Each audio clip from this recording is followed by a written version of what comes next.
Hello everyone, welcome to Trading Wells. ఇవాళ వీడియోలో ఏంటంటే type of investors in stock market గురించి తెలుసుకుందాం.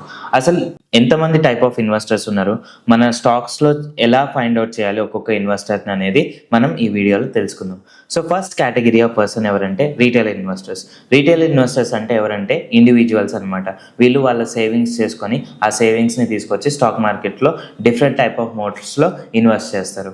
వీళ్ళని రీటైల్ ఇన్వెస్టర్స్ అంటారు. సెకండ్ కేటగిరీలో ఇన్స్టిట్యూషనల్ ఇన్వెస్టర్స్ ఉంటారు. ఇన్స్టిట్యూషనల్ ఇన్వెస్టర్స్లో మళ్ళీ ఒక 2 కేటగిరీస్ ఉంటాయి. ఫస్ట్ కేటగిరీ ఎవరంటే డొమెస్టిక్ ఇన్స్టిట్యూషనల్ ఇన్వెస్టర్స్, షార్ట్కట్లో డిఐఎస్ అంటారు. దాంట్లోనే ఫారెన్ ఇన్స్టిట్యూషనల్ ఇన్వెస్టర్స్, వాళ్ళని ఎఫ్ఐఎస్ అంటారు షార్ట్కట్గా. ఫస్ట్ డొమెస్టిక్ ఇన్స్టిట్యూషనల్ ఇన్వెస్టర్స్ అంటే ఎవరు? మన ఇండియాలోనే ఇన్కార్పొరేట్ అయ్యి మన ఇండియన్ స్టాక్ మార్కెట్లో ఇన్వెస్ట్ చేసే పర్సన్స్ని డొమెస్టిక్ ఇన్స్టిట్యూషనల్ ఇన్వెస్టర్స్ అంటారు అనమాట. వీళ్ళ వాల్యూమ్ ఎలా ఉంటుందంటే ఒక డైలీ ఒక 5,000 crores, 4,000 crores, 10,000, 20,000 crores వీళ్ళ వాల్యూమ్ ఇన్వెస్ట్మెంట్ అనేది ఉంటుంది అనమాట. ఐ మీన్ బయింగ్ అన్న ఉంటుంది, లేకపోతే సెల్లింగ్ అన్న ఉంటుంది. దీనికి ఎగ్జాంపుల్ ఎవరంటే ఇండియన్ మ్యూచువల్ ఫండ్స్ కావచ్చు, లేకపోతే బ్యాంక్స్ కావచ్చు. వీళ్ళని డొమెస్టిక్ ఇన్స్టిట్యూషనల్ కేటగిరీలోకి వెళ్తారనమాట వీళ్ళు.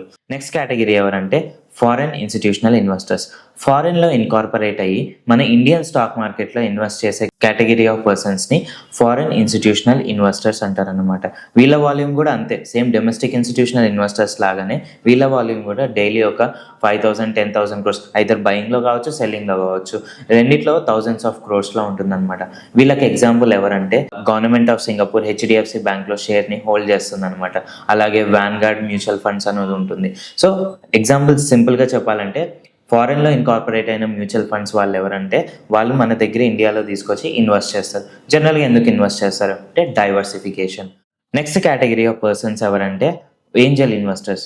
ఈ ఏంజల్ ఇన్వెస్టర్స్ ఎవరంటే వాళ్ళ దగ్గర అమౌంట్ ఉండి వేరే వాళ్ళ బిజినెస్ ఐడియా నచ్చింది అనుకోండి, వాళ్ళ బిజినెస్లో ఇన్వెస్ట్ చేసే టైప్స్ ఆఫ్ ఇన్వెస్టర్స్ని ఏంజల్ ఇన్వెస్టర్స్ అంటాం అనమాట. నెక్స్ట్ కేటగిరీ ఆఫ్ ఇన్వెస్టర్ ఎవరంటే promoters are nothing but owners of the business అనమాట. జనరల్గా వాళ్ళ షేర్ అనేది ఆ కంపెనీలో డెఫినెట్గా ఉంటుంది. ఇన్ కేస్ వాళ్ళ షేర్ తగ్గుతుంది అంటే దాని మీనింగ్ ఏంటంటే వాళ్ళ బిజినెస్ మీద వాళ్ళకే ట్రస్ట్ ఉండట్లేదని దాని మీనింగ్ అనమాట. నెక్స్ట్ కేటగిరీ ఎవరంటే హెచ్ఎన్ఐస్, హై నెట్వర్త్ ఇండివిజువల్స్. వీళ్ళు కూడా ఇండివిజువల్సే, బట్ వీళ్ళకి రీటైల్ ఇన్వెస్టర్స్కి ఉన్న డిఫరెన్స్ ఏంటంటే రీటైల్ ఇన్వెస్టర్స్ దగ్గర నెట్వర్త్ అనేది చాలా తక్కువగా ఉంటుంది. హై నెట్వర్త్ ఇండివిజువల్స్లో మినిమం 2 crores నుంచి ఇన్వెస్ట్ చేసే పర్సన్స్ని హై నెట్వర్త్ ఇండివిజువల్స్ అంటారనమాట. ఇప్పుడు డిఫరెంట్ టైప్ ఆఫ్ ఇన్వెస్టర్స్ ఉన్నారు కదండి, వీళ్ళు ఒక్కొక్క స్టాక్లో ఎంత పర్సంటేజ్ హోల్డింగ్ ఉందనేది మనం నెక్స్ట్ వీడియోలో తెలుసుకుందాం. ఎలా చూడాలి ఏంటి అనేది. So until then keep like and follow Trading wells.